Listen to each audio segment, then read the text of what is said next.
শুভ সকাল দর্শক। দেশ এবং প্রবাসে যে যেখানে বসে দৈনিক পত্রিকার খবরাখবর নিয়ে এশিয়ান টেলিভিশনের নিয়মিত আয়োজন এশিয়ান সংবাদ বিশ্লেষণ দেখছেন, সকলকে স্বাগত জানাচ্ছি আমি কাউসার আহমেদ। দর্শক, এর মধ্য দিয়ে দেশের প্রধান প্রধান পত্রিকার শীর্ষ শিরোনামগুলো পড়ে থাকি এবং এগুলোর পর্যালোচনা করে থাকি। এই মুহূর্তে আমার হাতে একটি পত্রিকা এসে পৌঁছেছে, আমি সেটির সংবাদ শিরোনাম আপনাদেরকে জানাচ্ছি। বাকি পত্রিকাগুলো হাতে আসার সাথে সাথে সেগুলোর সংবাদ শিরোনাম আপনাদেরকে জানাবো। এই মুহূর্তে আমার হাতে রয়েছে সময়ের আলো যেটিকে সংবাদ শিরোনাম করেছে। আমরা দেখছি শেখ হাসিনার নামে আরও 2 মামলা। 2010 সালে আন্তর্জাতিক অপরাধ ট্রাইব্যুনাল গঠন করেছিল তৎকালীন আওয়ামী লীগ সরকার।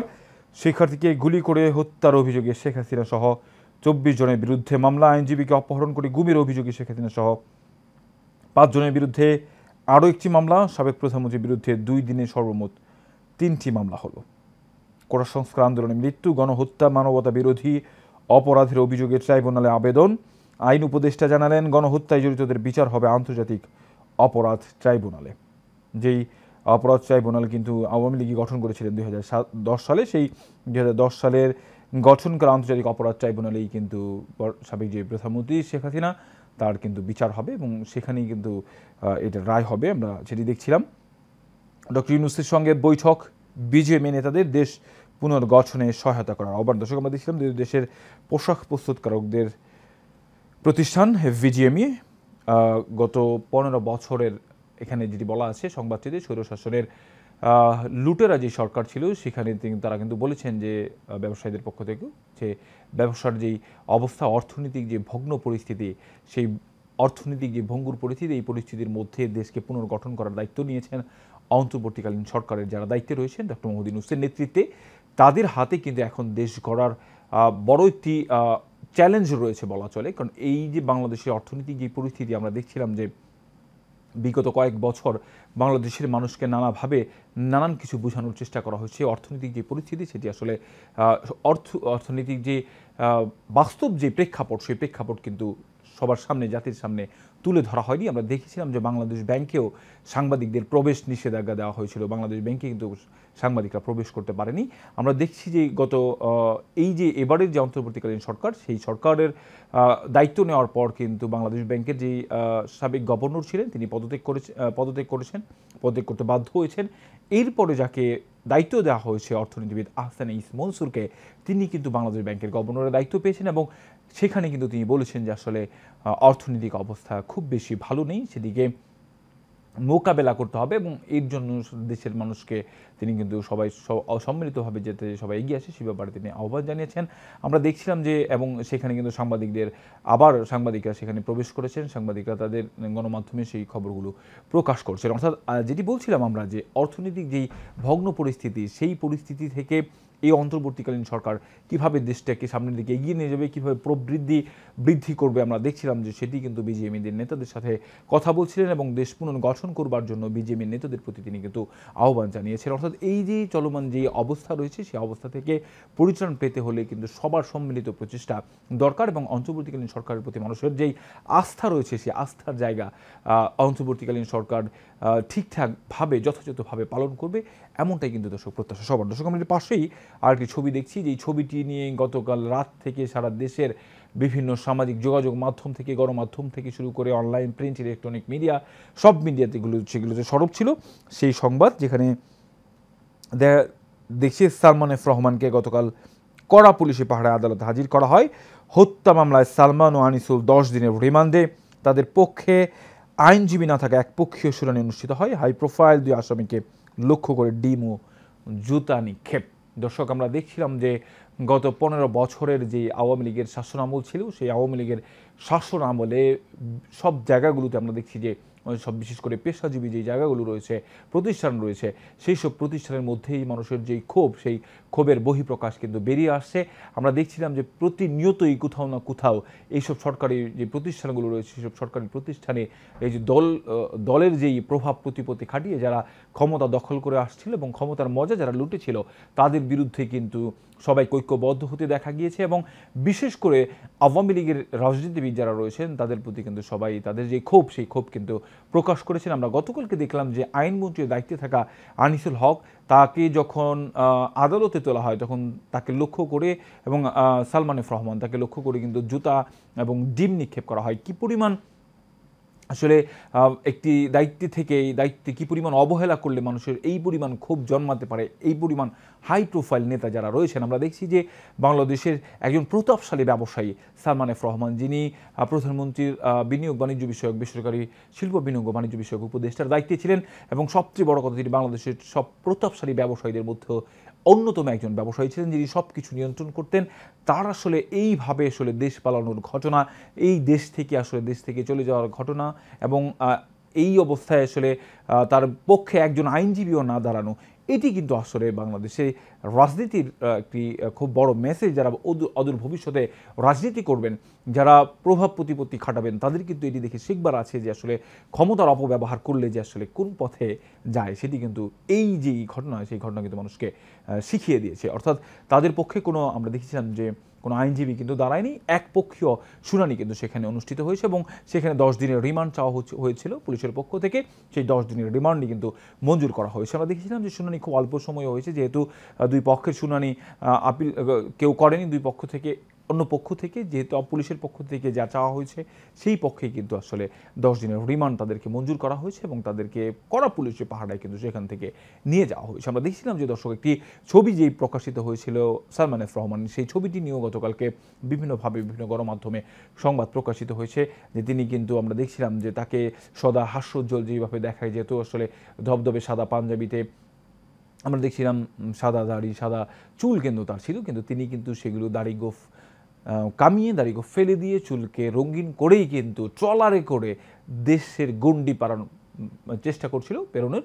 সেখানে কিন্তু তার শেষ রক্ষা হল না। তার দীর্ঘদিনের সহকর্মী আনিসুল হকই কিন্তু, আমরা যতটুকু জানতে পেরেছি, যে তিনি আসলে তাকে পরিচয় করিয়ে দিয়েছেন আইনশৃঙ্খলা রক্ষাকারী বাহিনীদের সাথে, যে আসলে ইনি হচ্ছেন সালমান এফ রহমান। পরে তাকেও কিন্তু গ্রেফতার করা হয়। দর্শক, আমরা দেখছিলাম, এবং সেই ছবিটি এখানে প্রকাশ করা হয়েছে, যে তাকে যখন আদালতে নিয়ে যাওয়া হয় সেই বিষয়টি।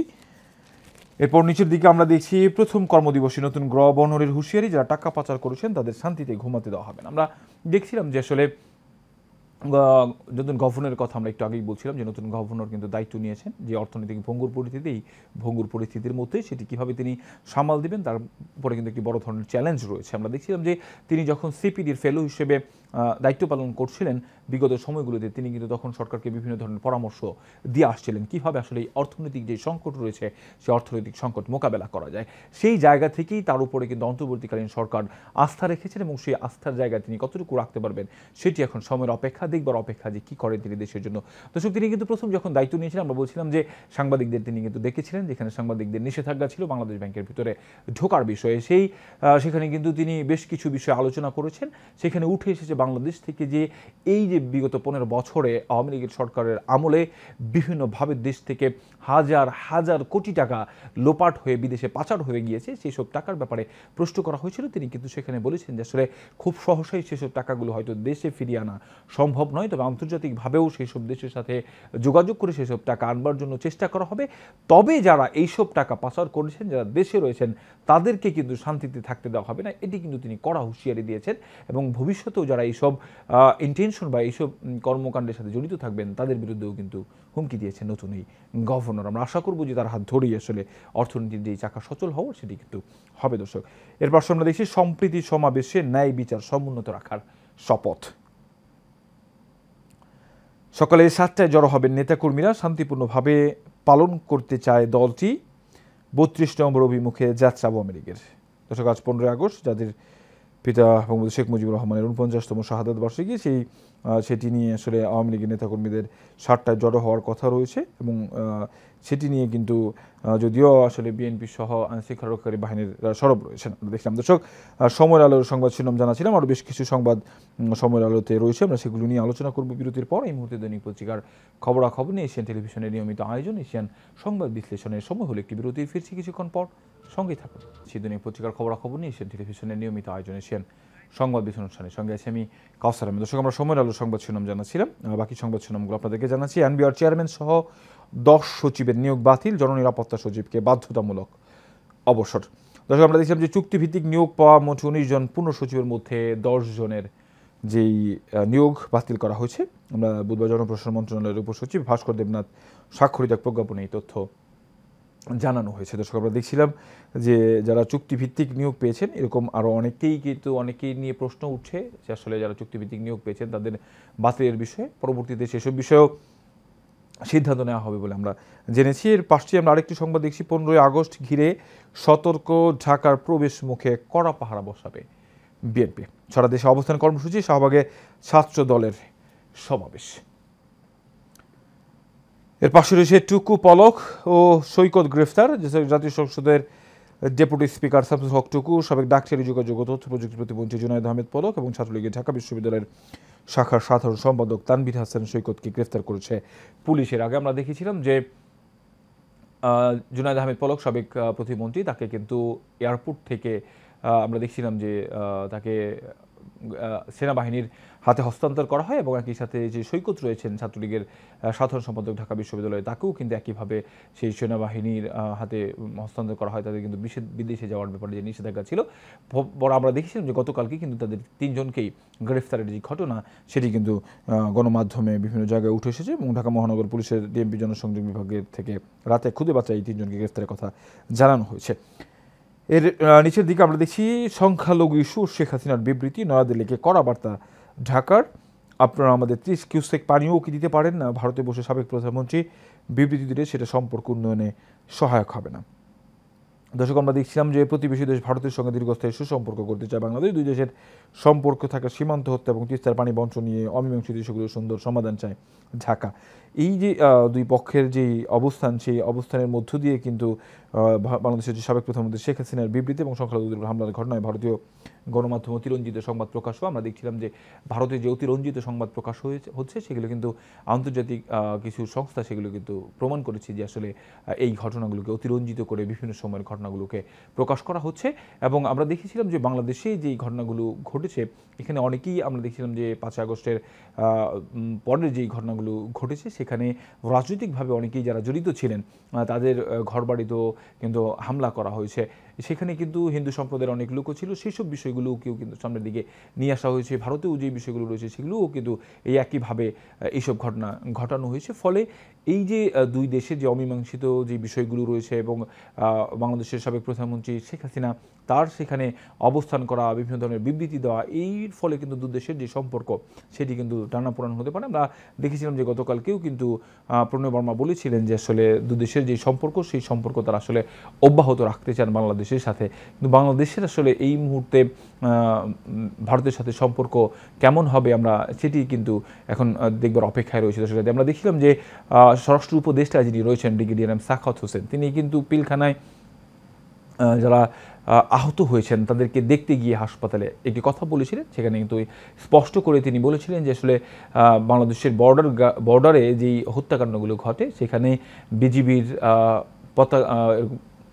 শান্তি বৈঠক যে অনুষ্ঠিত হয় সেখানে বাংলাদেশের মানুষকে হত্যা করা হয় এবং বাংলাদেশি আবার সেখানে শান্তি বৈঠক করেন, বাংলাদেশ আর পিঠ দেখাবে না, সেটি কিন্তু বারবারই তিনি উল্লেখ করে বলেছিলেন। ফলে বাংলাদেশের সাথে এই যে ভারতের যে সম্পর্ক সেটি আসলে কেমন হবে সেটি কিন্তু একটি দেখবার বিষয়, কিন্তু আমরা অপেক্ষা করছি। সেই বর্তমান যে অন্তর্বর্তীকালীন সরকার রয়েছে সেই অবস্থা আসলে কোন দিকে দাঁড়ায়, সম্পর্ক কতটুকু সামনের দিকে আগায় সেটি এখন দেখবার অপেক্ষা দর্শক রয়েছে। সময় আলোর শেষ পাতায় আমরা দেখছি যে সিপিডির সংলাপে বক্তারা সংবিধান নতুন করে লিখতে হবে, আওয়ামী লীগ সরকারের অপকর্ম আইন শৃঙ্খলা বাহিনী নিপীড়নের হাতিয়ার হিসেবে পরিণত হয়েছে। এনবিআরের বিদায়ী চেয়ারম্যান ছিলেন ঘুষের সর্দার। হত্যার তদন্তে জাতিসংঘের দল আসছে শিগগিরই। জাতীয় প্রেস ক্লাবের সামনে বুধবার মায়ের ডাক আয়োজিত মানববন্ধনে নিখোঁজ ও গুম হওয়া সন্তানদের ফিরিয়ে দেওয়ার দাবি জানান স্বজনরা। উপাচার্য, প্রাধ্যক্ষ, আবাসিক শিক্ষক ও অধ্যক্ষের পদত্যাগ। উচ্চশিক্ষা প্রতিষ্ঠানগুলোতে খালেদা জিয়ার ৮০তম জন্মদিন আজ, কাল দোয়া মাহফিল। কিয়েভের অগ্রযাত্রা অব্যাহত, রাশিয়ার পরবর্তী আক্রমণ শুরুর ইঙ্গিত। দর্শক, আমাদের এই অনুষ্ঠানে আসলে সমসাময়িক বিষয় নিয়ে কথা বলবার জন্য একজন অতিথি নিয়মিতভাবেই যুক্ত থাকেন। আজকেও একজন অতিথি আমাদের সাথে যুক্ত আছেন, গণমাধ্যম কর্মী আবুল হাসান। কথা বলবো তার সাথে সমসাময়িক বিষয় নিয়ে। আবুল হাসান, শুনতে পাচ্ছেন আপনি আমাকে? আবুল হাসান শুনতে পাচ্ছেন? যদি শুনে থাকেন, আমরা আজকে দেখছিলাম যে আসলে গতকালকে কয়েকটি বিষয়ে উল্লেখযোগ্য, সেটি হচ্ছে যে বাংলাদেশ ব্যাংকের গভর্নরের দায়িত্ব নিয়েছেন অর্থনীতিবিদ আহসান ইস মনসুর, এবং অর্থনীতি অন্তর্বর্তীকালীন সরকারের প্রধান যিনি উপদেষ্টা রয়েছেন ডক্টর মোহাম্মদ ইউনূস, তিনিও কিন্তু বিজিএমইর যে বাংলাদেশের পোশাক প্রস্তুতকারক প্রতিষ্ঠান বিজিএমইর নেতাকর্মীদের সাথে বৈঠক করেছেন। অর্থাৎ এই যে অর্থনীতি যে ভগ্ন অবস্থার মধ্যে বাংলাদেশ রয়েছে, সেই অবস্থা থেকে পরিত্রাণ পাওয়ার জন্য আসলে এই সরকার আসলে কি পরিমাণ চ্যালেঞ্জ মোকাবেলা করতে হবে বলে মনে হয় আপনার? আবুল হাসান।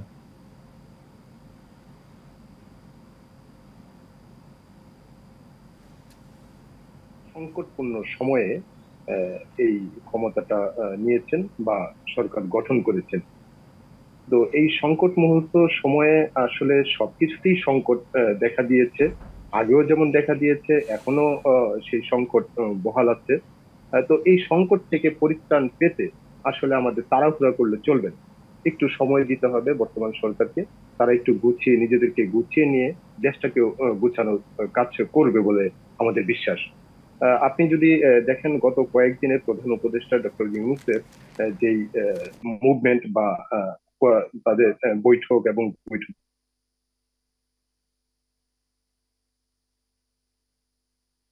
ছিলেন ভিতরে উনি যেভাবে কথা বলেছেন, যেভাবে আশ্বাস দিয়ে চলছেন কিছু দেশের জন্য নিয়ে আসতে পারবে। আপনি যদি এলটিকি আপনি খেয়াল করেন যে গত কয়েকদিন আসলে ছাত্র আন্দোলনের যে একটি দেশ একটি মহাসংকটে পতিত হয়েছে।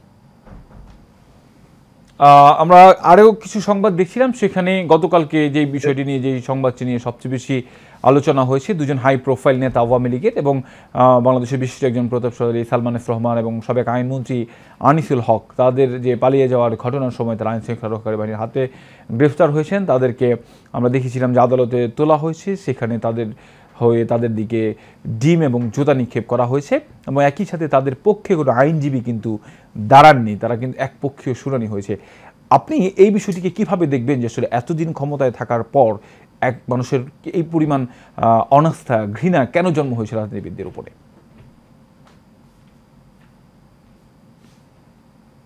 জনাব আবুল হাসান।